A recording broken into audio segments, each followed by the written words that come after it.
But they've been a data buyer, which was exciting in part because they let us talk about that publicly. And then the last category that I would throw out there are technology companies that don't exist in agriculture today.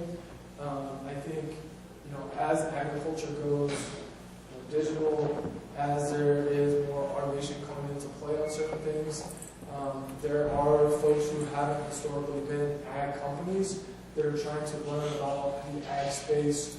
And I think really trying to ask the questions, are residual technology only built for some other industry, whether that's pure technology or manufacturing or whatever it is, does it have some level of application to agriculture, and is there an opportunity for them? So they've also been a suitor for the data. What's the most requested data layer, and how much on average do farmers make? Yes, so great question. The most requested layer is harvest. I think those are mainly folks that are doing some sort of research, possibly doing imagery, and they don't have any ground truth information for what actually happened in the field, and so they just want essentially the yield map. Some people want it in its geospatial form. Some people want it rolled up to just a field average. Some people want it rolled out more to like a county average, so it can aggregate over a piece for us.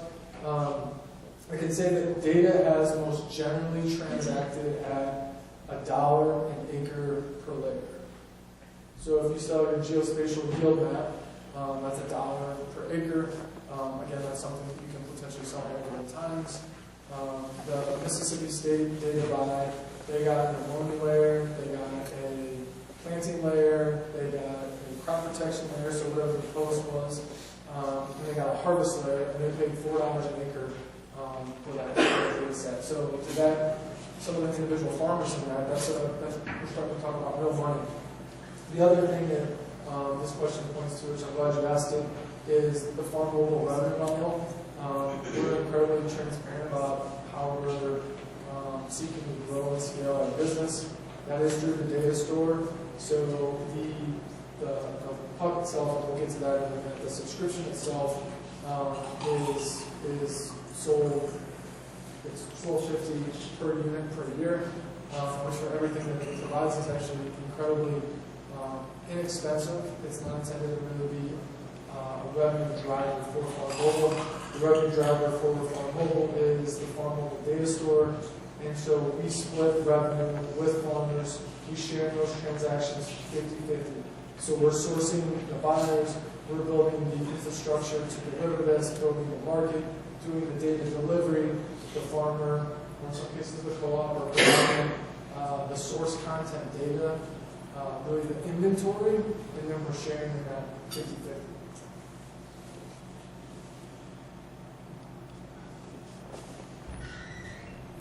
So I want to directly address one of the fundamental problems that I think we're solving. From my perspective, one of the reasons that digital agriculture hasn't fully taken off, and I think there's quite a few reasons, but one of the reasons is interoperability. It's just awfully hard, and I think the folks who are doing the data right now out in the field can attest to this. It's awfully hard to run around and pick up data from different equipment, from various software platforms, and to be able to get all that into a unified, usable look of that field. And once again, now back to our strategy and really how we're going about our business. We are collecting the raw sensor data straight from the machine. So unprocessed, before it hits the terminal, we're grabbing that information. And so we're really doing the normalization at the sensor level. So regardless of really the machine that you're plugged into, we're streaming that data. And if you output, and somebody uses an aggregator like Central Soda, if you output a yield file from us, regardless if it's a police machine, a deer machine, an agriculture machine, whatever that is, that's going to come with the same file format, the same file type, with the same attributes, with the same naming conventions 100% of the time. And that just makes the work that these guys are doing for you, it makes them more scalable and just more efficient to actually get into the analysis and actually do the job versus spending so much time on the data wrangling aspect.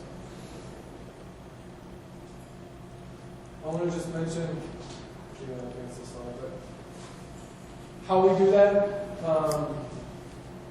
The plug plugged into the essentially the machine bus, reading generally speaking, the canned messages, streaming that data in real time.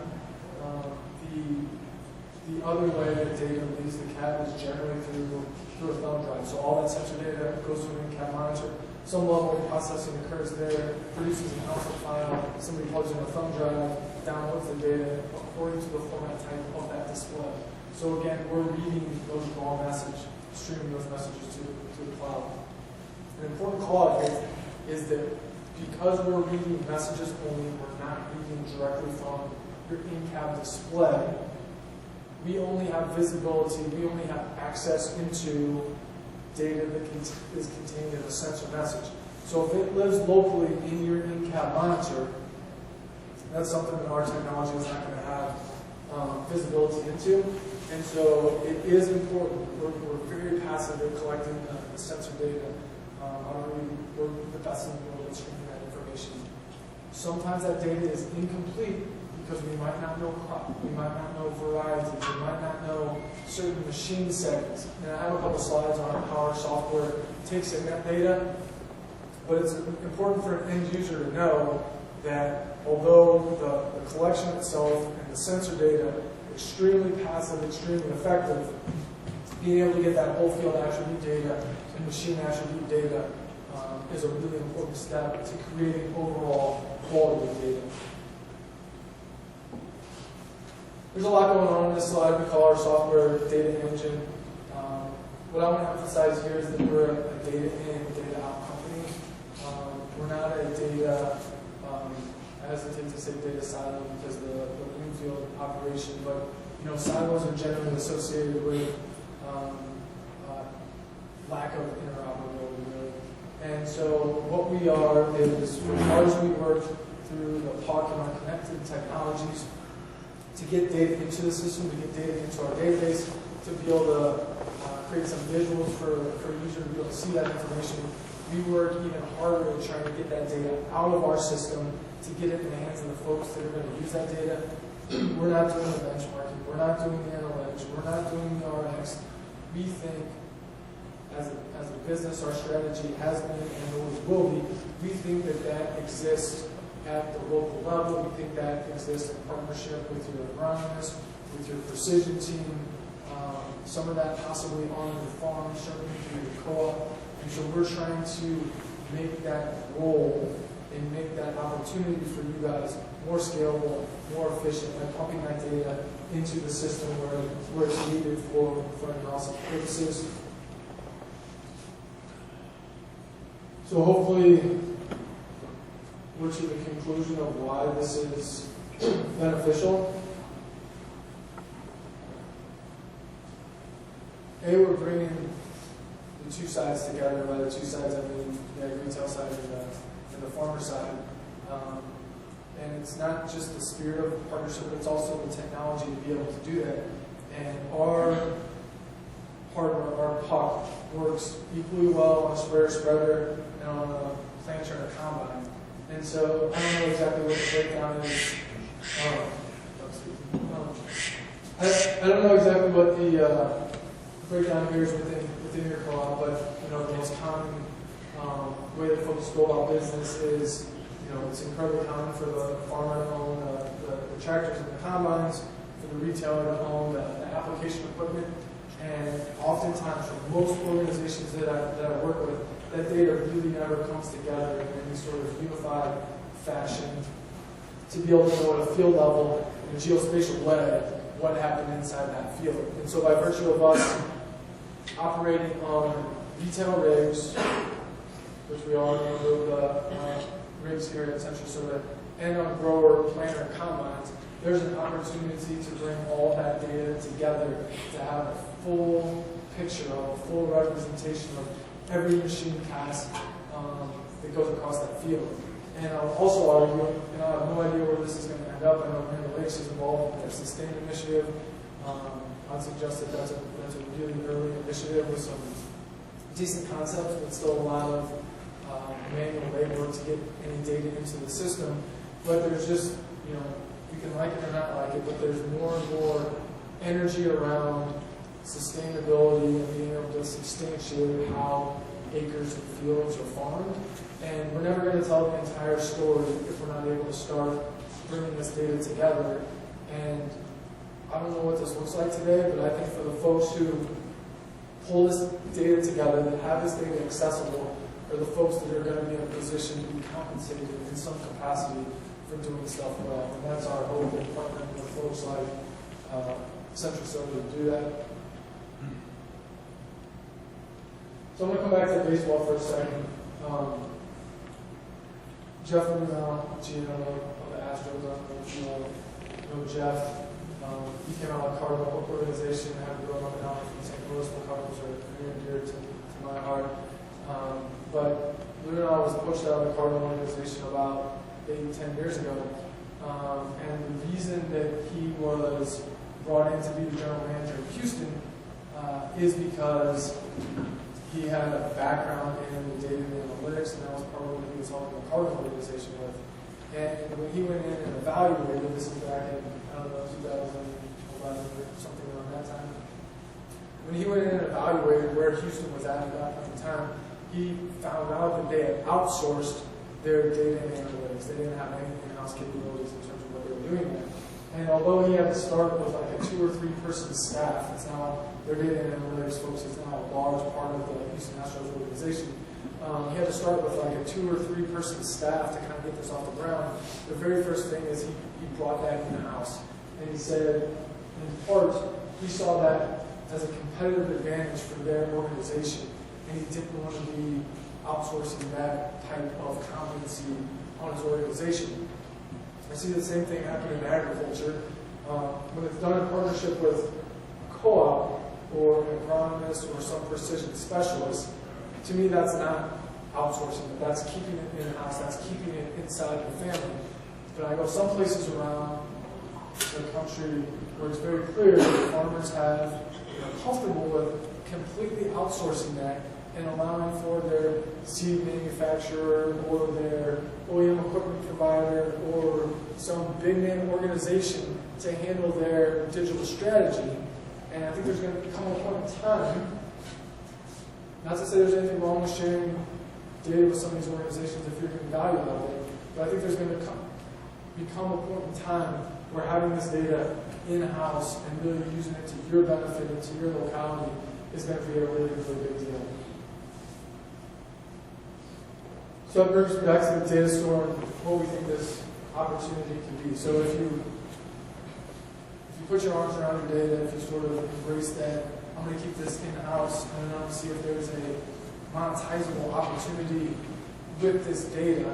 I think it provides one indirect and indirect benefit to the farm base. The first is more of an indirect benefit in the sense of if we're able to do this multi-layer collection of data, and we're able to get it in the hands of the right advisors, and we're able to make better decisions year over year on the acre level, on the field level, what is that going to mean to overall profitability? And if digital agriculture, better information, better analytics, if we can drive yield gains in corn 20%, gains in the other major crops, soybeans, wheat, cotton, I know cotton's not relevant up here, but if we can drive 10% yield gains in those crops, a better understanding of our fields, data and analytics, the return to the entire industry, I'm talking about to the whole ag community, U.S. large, that's a big bump in additional revenue. The second part of that is that if we're able to digitize a quarter of U.S. cropland, so there's 230-something million acres of row crop production in the U.S., if we're able to digitize a quarter of that, put together 4 layers of data, so similar to the Mississippi State Bible, we're getting a fertility layer, planting and harvest, of course, something around crop protection in there as well. I think there's actually potentially more data layers that we can be capturing there. If we can incent multiple buyers that will be interested in these data packages, these data sandwiches, that rolls up to a really big number. It doesn't take crazy math to get to a $1 billion opportunity for the data store and actually taking that data and sharing it first, but then also creating some monetization opportunities there. And so once again, that leads me back to baseball. It's a dynamic industry. It's changing. I talked with my dad about this. He's 69 years old.